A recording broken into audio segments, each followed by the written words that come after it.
Can you remain ethical when a devious rival steals your job? Can you stay civil when a cursing driver cuts you off the road? Modern life means constant competition. We struggle at school for grades and admissions, battle at work for markets and money, and continuously strive for status and recognition.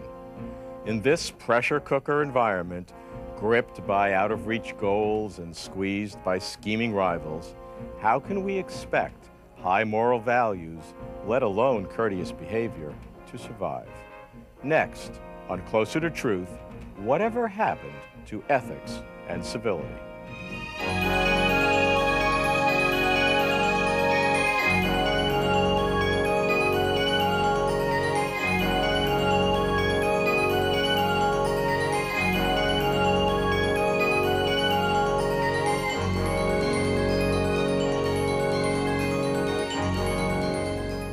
Welcome to Closer to Truth.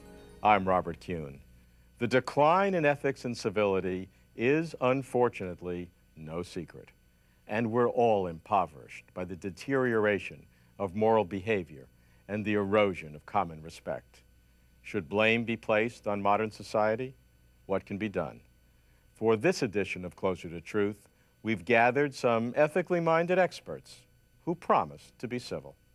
Dr. Richard Moe is president of Fuller Theological Seminary in Pasadena, California, where he is professor of Christian philosophy and ethics. Barbara Marx Hubbard is a founder of the World Future Society and the Center for Conscious Evolution. Bruce Chapman, a former U.S. ambassador, is president of the Discovery Institute, a public policy think tank in Seattle. Dr. John McWhorter, a professor of linguistics at Berkeley, writes on intellectual pursuits and affirmative action. And Saru Jaramanan, a Yale law student, is the national founder of WISE, Women and Youth Supporting Each Other, which teaches critical thinking to inner-city girls. Richard, how do you see ethics and civility in today's world, and what's the difference between the two? Well, ethics is the discussion of right and wrong, good and bad, virtue and vice. And civility is really a case in point for that. You know, the word civility comes from civitas, the word for city. To be civil is to know how to get along in the city. It's to know how to treat people who are different than yourself, who have different beliefs, different ethnicity, come from different tribes. And civility then is public politeness.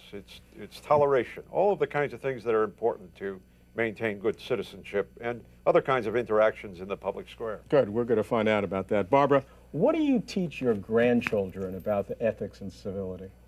Well, I think you teach most by example.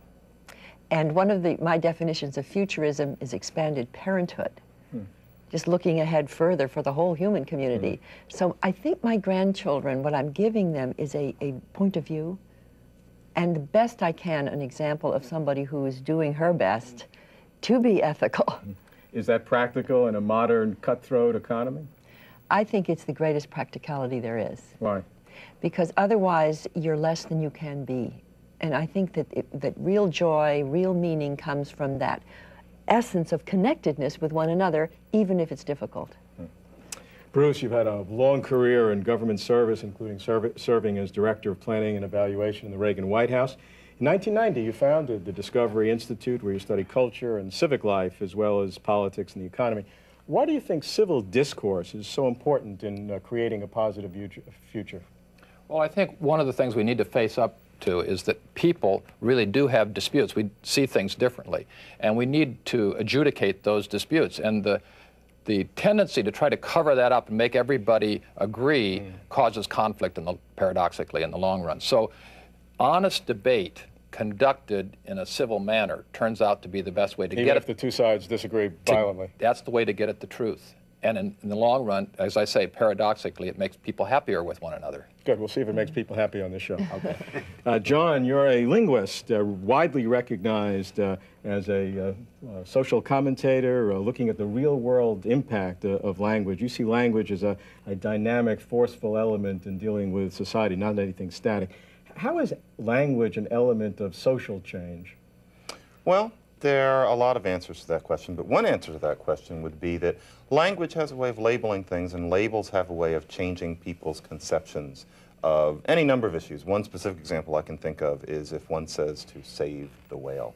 This is something which is probably fixed in most of our minds, the idea of save the whale. And the fact of the matter is that only certain groups of whales have ever actually necessarily been endangered, but it's been useful in terms of acquiring ecological perspective for most people to generally think that maybe all whales are endangered, because this brings the issue to mind. Most people would now suppose that most whale varieties are endangered because it's been said to save the whale. To say save certain stocks of whales wouldn't have worked as well. So language had a way of bringing society into an awareness of something good.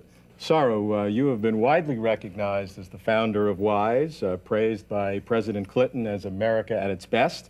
What kinds of inequalities do you see that young people face today, and how have they contributed to diminishing of the social fabric of America?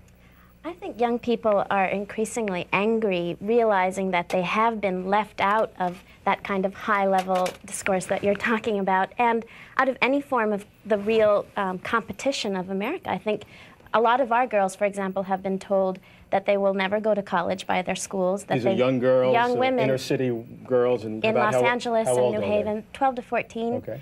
Some of their teachers have told them they will never go to college, that they'll end up in McDonald's, working at McDonald's. So realizing that they'll never be a part of that competition or that status or that race, they end up resorting to another race or another form of status, which is what they feel valued at. A lot of young women end up becoming pregnant because they feel valued having a baby. A lot of our girls have told us that, you know, having a baby gives them status in school. And so, you know, it's very difficult for young people to maintain any form of civility with, in interactions with mainstream institutions, because they're very angry at being completely shut out. Now, you use critical thinking, teaching critical thinking as one most important element in teaching young people, young girls, how to think, and therefore to improve their self-status and civility. How does that work? Well, we really believe that the media in particular pressures young people in many different ways, telling them how to look, how to think, how to act. So there's all these societal messages and images coming to them through the media and through their peers that are telling them that they don't belong and that they don't look as they should. And so their self-esteem is greatly diminished. By providing them with critical thinking and allowing them to break down these messages and deconstruct those messages that are being thrown at them, we allow them to take power for themselves, gain self-esteem, and therefore increase their interpersonal relationships, their ethical behavior, and their ability to take leadership in the world. Right. You know, I think this, talking about civility, everybody's very happy about this, but you know, when we're all sitting here nicely, it's very easy. But how about civility when there's severe controversy? Richard, take the fight between pro-lifers and pro-abortion, or pro-choice and pro-life. How do you have civility in that type of blood situation? Well, for one thing, it's not easy.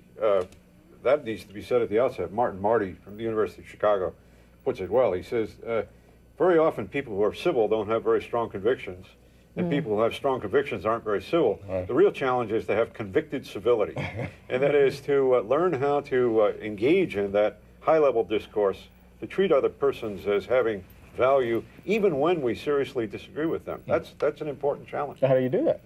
Well, I think for me, as a Christian, I think it's very important to cultivate self-critique and humility as we enter into those debates.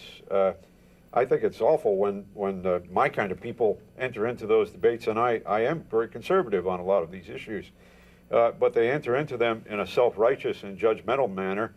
I think we need to genuinely listen to each other and state our convictions and our visions for a healthy society out of an honest statement of convictions that's based on genuine dialogue with other people. Bruce, you've had experience in this. Well, I was going to say that when you make it difficult to have debates, to have real discussion on an issue like abortion, what you do